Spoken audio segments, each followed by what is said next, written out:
Y fíjate que voy a poner este tema sobre la mesa para conversarlo, Ramiro, Manuel, porque de hecho ayer lo empezábamos a analizar, a debatir en la mesa de diálogo de Sin Censura Nocturno, Ramiro. El tema del Poder Judicial.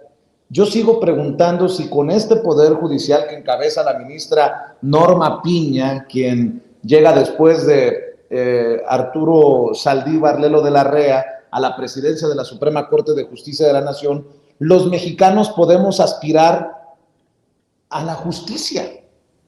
Por ejemplo, con resoluciones como la de descongelarle las cuentas a la esposa de Genaro García Luna el mismo día que un jurado lo está declarando culpable en Estados Unidos. O este amparo que le conceden, las órdenes de aprehensión que le retiran a Francisco García Cabeza de Vaca, el exgobernador panista de Tamaulipas. O la liberación de Rosario Robles. Yo pregunto, es más, déjenme rescatar lo que dijo el presidente Andrés Manuel López Obrador. Antes, cuando estaba el ministro Arturo Saldívar, había un poco más de vigilancia sobre los jueces, pero ahora la cosa se chingó, y no lo dice el presidente, lo digo yo, porque esta es la realidad que le estoy leyendo a usted, le estoy contando a usted, aunque como también siempre le digo, no nos crean a nosotros a ojos cerrados. Esto fue lo que dijo el presidente. Bueno, vámonos. La primera. Adelante. Buen día, presidente. Carlos Domínguez, de Nación 14.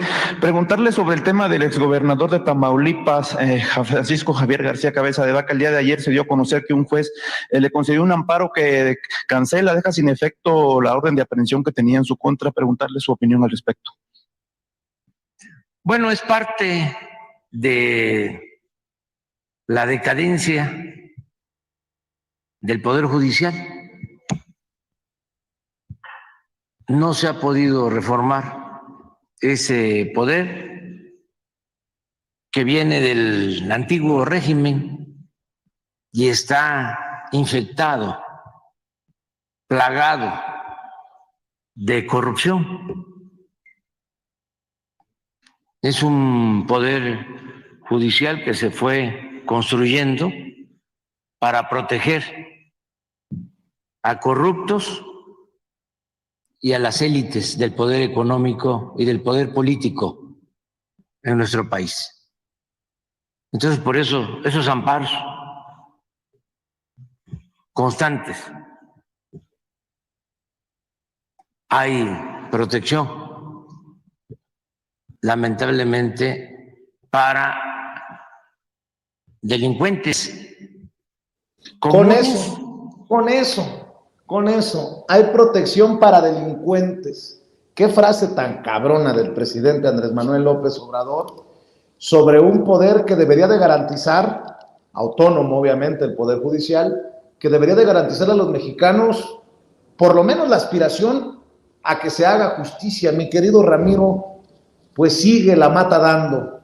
Ahora el caso García Cabeza de Vaca se suma a la lista y a las resoluciones de personajes como el juez Gómez Fierro, que nos ha querido meter el fierro precisamente con sus decisiones. Mi querido Ramiro. Como dice aquí nuestra moderadora María López, es el cartel de la toga, ¿no? Es que, qué descripción más exacta, el cartel de la toga. Me imagino, ¿no? A los ministros de la Suprema Corte con el teléfono así, Vicente, diciendo, ¿cómo estás? Sí, no te preocupes, Collado, sí, Collado, no te preocupes, ya viene Norma Piña, no, ya te sacamos. Lozoya, tú aguanta, no te preocupes, sí, Cabeza de Vaca, no va a proceder, compadre, no te preocupes, Rosario Robles, deja que llegue Norma Piña, no, vamos, nomás que se vaya Saldívar, para poder nosotros empezar a trabajar, que todos salgan libres, porque si tocan a uno, tocan a todos, si tocan a un delincuente, nos tocan a todos. Entonces, no te preocupes, ahí estamos trabajando. Esa es la idea que tienen de justicia. Obviamente, como bien lo dice el presidente, el cartel de la toga. Hay que entender, obviamente, que, como bien dices, hay que recordar, ayer lo decíamos, Vicente, Zedillo rebajó de 27 ministros de la Suprema Corte a 11. Hay que acordarse de este ministro que estuvo en la Suprema Corte como 5 meses, 6 meses, y después lo pensionaron con 260,000 pesos al mes, y fue el que escribió aquel fatídico ensayo en proceso antes de que entrara López Obrador a gobernar, que con justa razón se enojó muchísimo porque o sea, que era un artículo de opinión y lo hicieron pasar por otra cosa, como un análisis de otra cosa, ¿no? Entonces, pues sí, en México todo el Poder Judicial está podrido, se ha convertido en una puerta giratoria para los delincuentes. Yo recuerdo hace un tiempo en Tijuana, que a unos cuates que agarraron tirando un cadáver, pues les dieron prisión preventiva en su casa, ¿no? Pues obviamente se pelaron. También recuerdo aquella vez en la que habían agarrado unos secuestradores por tercera vez en flagrancia, y no fue, sino que hasta el semanario Z dijo, a ver, pues quién es el juez o la juez que está llevando el caso, que estos secuestradores por tercera vez los agarraron en flagrancia, que ahora les tuvieron que dar una condena de 50, 60 años. Lo que dijo el secretario de Marina, de que ellos atrapan gente y juegan con la interpretación de la ley en alta mar, que no se puede, o lo que ha hecho el ejército mexicano, que atrapan a los delincuentes y los delincuentes se ríen porque saben que por un tecnicismo van a salir. Ese es el sistema judicial en México. Desgraciadamente, pues esto le podemos llamar, no sé si lawfare, pero sí tiene algunos componentes de guerra híbrida, el que el Poder Judicial esté totalmente vendido a los intereses de la derecha, y que nosotros los mexicanos sepamos de antemano que no tenemos posibilidades de competir en cuestión de leyes si no tenemos el dinero que tienen los grandes intereses.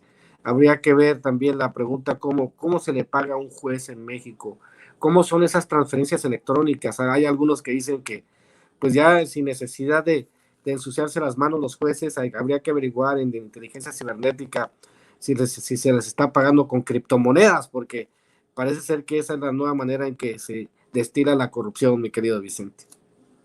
¿Cómo ves tú, Manuel Hernández Borboya,